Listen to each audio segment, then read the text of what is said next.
باختصار، ايه اللي انت محتاجه الفترة دي او ايه اللي انت بتعمله الفترة دي؟ انت بتذاكر يوم 2 3 بتتحمس في ال3 ايام دول وبعد كده تبطل.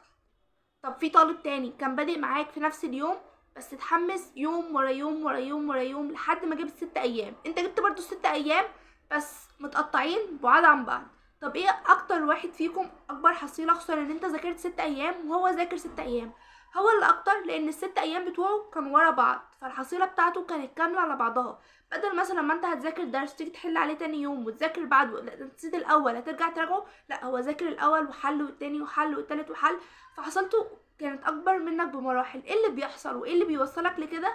تابع معايا علشان اقولك هتعمل ايه ان شاء الله.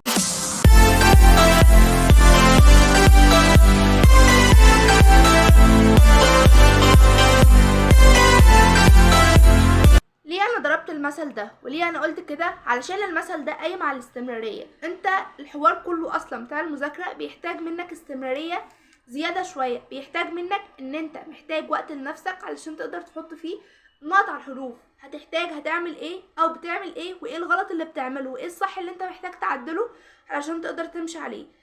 لو جيت تسأل نفسك سؤال، ايه الحاجة اللي انت محتاجها او ايه الحاجة اللي انت عايزها؟ اسأل نفسك كده، هتلاقي نفسك محتاج داعم فكري وداعم نفسي. مش محتاج داعم مادي ابدا، انت مش محتاج فلوس، انت محتاج حد يدعمك نفسيا. بالدليل ان انا لو قلتلك انت شاطر انت مجتهد قوم يلا يلا حلمك مستنيك، وافضل ادعمك نفسيا، انت بتقوم تشوف مستقبلك فين.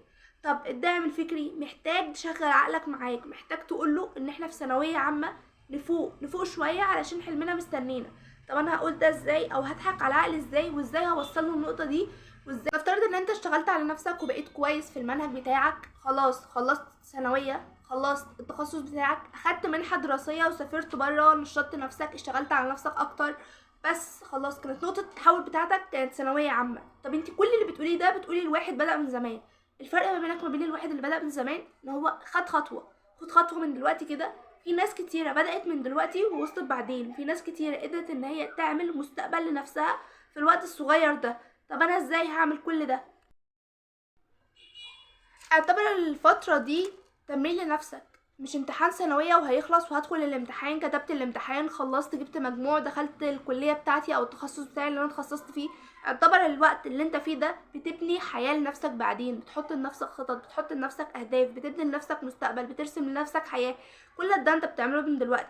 طب نفترض ان انت سمعت كلامي وبدأت تذاكر وعملت كل حاجة، هتبدأ يوم 2 3 حماسك هيبدأ يقل تدريجيا. بعد ما هتكون بتذاكر 4 5 6 7 8 ساعات، لا ده انت هتذاكر 4، بعد كده 3، بعد كده 2، بعد كده ما انتش قادر. اوعى تستسلم، ارجع من جديد، ابدأ تاني نقطة من اول الصفر وابدأ الحماس من جديد. خلي حماسك دايما بيزداد تدريجيا، هتلاقي الدنيا ماشية معاك كويسة. هتلاقي ان انت خلاص وقعت اول مرة، بعد يومين 3، بعد كده بعد اسبوع، بعد كده بعد شهر، هوب خلاص الامتحانات جت، كنت لميت انت الفترة اللي فاتت كلها وقدرت ان انت تخلص. حاول تعمل سيرش كده بنفسك تشوف ايه اهم حاجة في الدنيا، ايه اهم حاجة بعد وجود الانسان في الدنيا. هتلاقي العلم. انت لو كويس وشاطر هتبني لنفسك مستقبل، هتبني لنفسك حياة، هتبني لنفسك كارير. ده حتى ذكر في الحديث ان العلماء ورث الانبياء. طب انت بتقولي العلماء، هو انا عالم؟ نفترض ان انت ممكن تكون عالم، هي بعيدة عن ربنا ان انت ممكن تكون حد من دول. انت مجرد ان انت شاطر في التخصص بتاعك او في مستقبلك اللي انت بتبنيه من دلوقتي، انت اللي بتعمله دلوقتي مجرد اساس لبعد كده.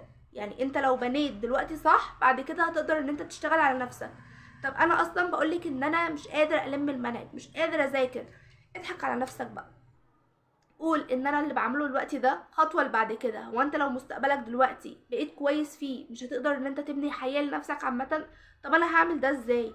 انت وانت بتذاكر حاول تدي لنفسك فرصه، حاول تخلي وقتك. مفيش حد ما كانش تحت ضغط، مفيش حد عايش تحت ضغط، يعني كل الناس عندها ضغوطات، حتى اللي في الجامعه عنده ضغوطات، حتى الطالب بتاع اولى ثانوي اللي عنده امتحانات مضغوط، شايف ان هو كده مضغوط وعنده امتحانات. كلنا بنمر بضغوطات بس على حسب المكان اللي انت فيها الضغط بتاعك بيكون عامل ازاي. طب انا هتخطى ده ازاي؟ حاول بقى تدريجيا ان انت تعمل ده. حاول وانت بتذاكر قوم اتمشى واتمشى في الاوضه. حاول وانت بتذاكر اقعد في مكان اضاءته عاليه زي ما احنا اتفقنا. حاول وانت بتذاكر تذاكر بصوت عالي، صوتك يكون اعلى من اي صوت حواليك. طب انا لو مفيش حد حواليا اتكلم بصوت هادي، بتتكلم بصوت عالي برضو، بتدي لنفسك حق ان في ناس حواليك او ان انت مركز، بتخلي عقلك يركز اكتر. خلاص انا عملت ده وبدات ان انا فعلا اتمشى وبدات ان انا اعمل كل ده. خد كل ساعه 5 دقايق بريك. هعمل ايه في البريك ده؟ قوم اعمل تمارين. التمارين ده بتحسن جسمك، بتحسن نشاط عقلك، هرمون الاندورفين ده بيفرز علشان يسكن الام العضلات، في نفس الوقت هو بيشتغل على العقل وبيحفز عقلك وبيخليه في حاله ريلاكس كده، وبيخلي بعد المجهود ده كله ان انت عقلك بقى نشيط، عقلك بقى مستوعب انت هتذاكر ايه، فبالتالي هتقدر تكمل. يعني انت بعد ما تعمل تمرين 5 دقايق بس تحس ان انت خلاص ما انتش قادر ان انت تكمل، بقيت حاسس ان انت مرهق. في نفس الوقت بيفرز الهرمون ده بيساعد عقل ان هو ينشط بسرعه، فتبدا ان انت تذاكر، هتلاقي الدنيا بقت معاك كويسه.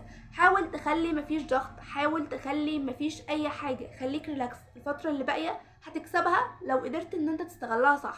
خلي ساعتين كده جد وهات حط قدامك كشكول، هعمل كذا وكذا وكذا الفتره الجايه، انا مش هضيع لحظه او ثانيه واحده الفتره الجايه، هقدر اشتغل على نفسي، هتقدر تلم المواد. عايزه اقولك ان الشهرين دول انت لو كسبتهم هيغيروا حياتك حرفيا، هينقلوك من نقله لنقله تانية خالص. اوعى تستسلم. الاستسلام ده ما بيجيش غير من كلمه مستحيل. كلمه مستحيل دي اصلا مش موجوده حرفيا في القاموس بتاعنا، احنا اللي اخترعناها واحنا اللي بنستحمل العقوبات بتاعتها. يعني انت لما هتقول مستحيل على حاجه خلاص هتنساها وهتعدي بغيرها، فانت اللي هتشيل الذنب بتاعها، انت اللي هتحس بالندم بتاعها بعدين. طب اعمل ايه؟ طيب قوليلي اعمل ايه. حدد لنفسك الشهرين دول لو انت كسبتهم صح هتقدر ان انت تشتغل على نفسك فيهم. ممكن تعدي اللي بدأ من زمان. هو انت اللي بتقوليه ده صح؟ وانا اعدي اللي بدأ من زمان ده ازاي؟ هتقدر تعدي اللي بدأ من زمان، وممكن تعديه بمراحل كمان. اللي بدأ من زمان ممكن كان بيذاكر وهو مشتت، ممكن كان بيذاكر بدون تركيز شوية، في حاجات واقعة منه. انت لو اشتغلت على نفسك صح هتقدر تعديه بمراحل، هتقدر ان انت تنجز اكتر، هتقدر ان انت تعدي حاجات كتير. عايزه اقولك ان انا حاسه بيكم وعارفه ان الفتره دي صعبه جدا، بس انا واثقه فيكم وعارفه ان انتوا ابطال، وعارفه ان انتوا خلاص هانت ما عادش على الحلم بتاعكم غير تكه بسيطه. كل ما تبقى بتذاكر وتحس ان انت خلاص هتقفل الكتاب وقوم اكتب لنفسك قدامك كده خلاص هانت ما عادش غير شهرين وهرتاح من ثانويه على طول بقى. لكن انت لو كسلت وقلت لا ده انا هاجل، وقلت لا ده انا هدخل الامتحان وزي ما تيجي، انت اللي هتندم بعدين. الندم ده محدش هيشتري غيرك. اهلك هيزعلوا عليك شويه، لكن مستقبلك بتاعك، مستقبلك بتاع نفسك، انت اللي هتحدده لنفسك. ما تنساش تعمل لايك وشير وسبسكرايب للقناه وتفعل زر الجرس عشان يوصلك كل جديد. وقولوا لي تحت في الكومنتات محتاجين مني ايه ان انا اتكلم عنه الفتره الجايه. اقول قولي هذا واستغفر الله لي ولكم، والسلام عليكم ورحمه الله وبركاته.